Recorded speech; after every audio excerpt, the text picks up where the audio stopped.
Assalamu alaikum. Wa alaikum assalam.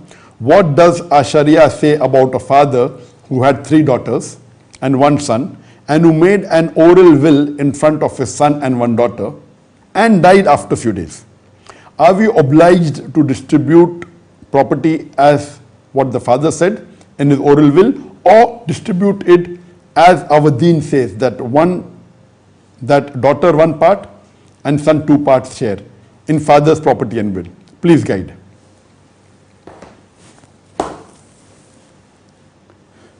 The question poses that if a father before dying makes a oral will in front of his 1 son and 1 daughter, he has 1 son and 3 daughters, and if he makes an oral will in front of 1 son and 1 daughter, and after he dies, should they distribute according to what the father said or what the Quran has said? The Quran is very clear-cut, and Allah says in the Quran in Surah Nisa chapter number 4 verse number 11 and 12. There are various verses talking about inheritance, but the main important verses is from Surah Nisa chapter 4 verse number 11 and 12. Verse number 11 says, as for the inheritance of your children, the son, the male, gets double the share of the female. If there are only females, 2 or more, they share in a 2/3. If only 1 female, she gets half, after paying the legacies and debt. As far as your parents are concerned, if there are children, each parent gets 1/6. If there are no children, mother gets 1/3. If you have brothers and sisters, mother gets 1/6. All this is after the payment of legacies and debts, means all the liabilities and the debts is there. Verse number 12 says, in what your wife leaves for you, you get half if there are no children, and you get 1/4 if there are children, after paying of legacies and debts, all the liabilities. The verse continues, in what you leave for your wives, if you have no children, wife gets 1/4. If there are children, wife gets 1/8, after paying of legacies, the liabilities and the debts. And the verse continues, in short, these, and the verse says in the end, these are shares ordained by Allah subhanahu wa ta'ala. You don't know who's closer to you, your parents or your children. So these are shares ordained by Allah subhanahu wa ta'ala. Once these verses were revealed in the Quran, it is compulsory for every Muslim that he should the inheritance should be as per the verse of the Quran. There is a verse revealed earlier in Surah Ma'idah chapter 5 verse number 106 to verse number 108, that it says that before a person dies, he should mention his will in front of 2 witnesses. And that was compulsory, but that was before this verse was revealed. Once these verses were revealed, you have to follow the guidance of the Quran, and making a will is not compulsory. Previously, making inheritance was compulsory. Today, if you are living in a Muslim country where the Islamic Sharia is followed, or living in a non-Muslim country like India where the Muslim personal law is followed and the Sharia has to be followed, then it is not compulsory to make a will. But if you are living in a non-Muslim country like America or a Western country like Canada, UK, where they don't follow the Sharia, then making a will is very important, and the will should be as per the Quranic guidelines. What I mentioned in Surah Nisa chapter 4 verse 11 and 12, also verse number 176. You cannot write your own will. The maximum you are allowed to will as per the Sharia is 1/3. 1/3 of your share you can will to those people who are not your inheritors.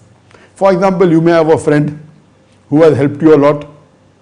You can give anything from 0 to 1/3 to him, but you can't give more than 1/3. You want to do charity, you want to help the poor people. So 1/3 is the maximum a person can will, or can will 1/6.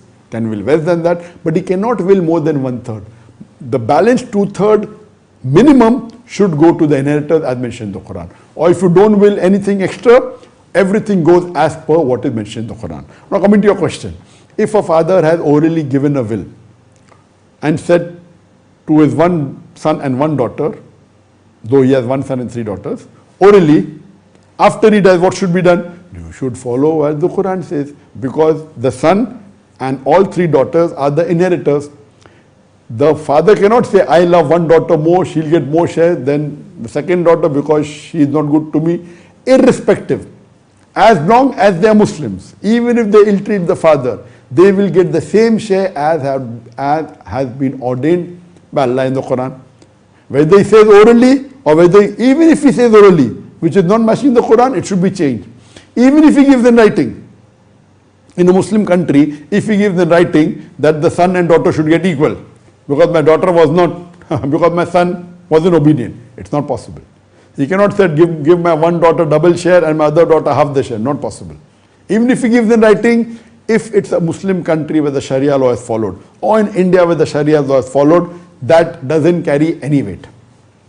So whether he said orally to one of the sons and one of the daughter, or he gave in writing, as per the Islamic Sharia, the share should be son get double than daughter. If after giving the shares of the parents, if there are any, or wife if there are any, whatever is remaining part will go between the children.